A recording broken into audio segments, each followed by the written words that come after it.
Apa khabar semua? Sihat? Bagus! Saya Amir Zuhair. Hari ini kita akan review Monster Galaxy Card Pack Bold Impact. Yeah! Enjoy! Okey, ini dia pack Bold Impact edisi yang ke-6. Mari kita review setiap kad yang kita dapat untuk pack kali ini. Untuk kad pertama kita dapat kad Grade A, Gopal.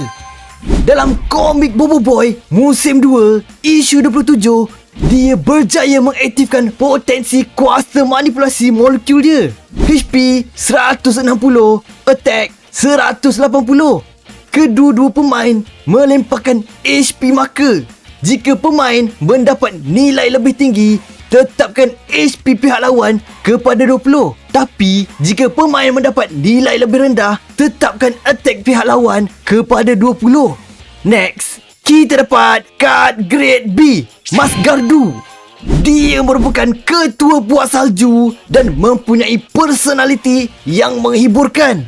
HP 180, attack 160. Efek kad ini adalah efek kad lawan tidak berkesan, termasuk efek dari kad sokongan. Untuk kad seterusnya, kita dapat kad Grade B, Bobo Boy Halilintar. Dia merupakan watak yang popular dalam komik Bobo Boy dan mempunyai serangan kilat yang sangat gempak dan dinamik. HP 100, attack 120. Efek kad ini adalah tukar kad ini dengan kad jenis Bobo Boy Gempa dan aktifkan efeknya. Next, kita dapat kad Grade B, Yaya. Dengan menggunakan baju perisai Satria Windara, Yaya berjaya menewaskan tentera-tentera Kekatuan yang ramai. HP 120, attack 100. Efek kad ini adalah automatik menang jika memenangi osok pertama.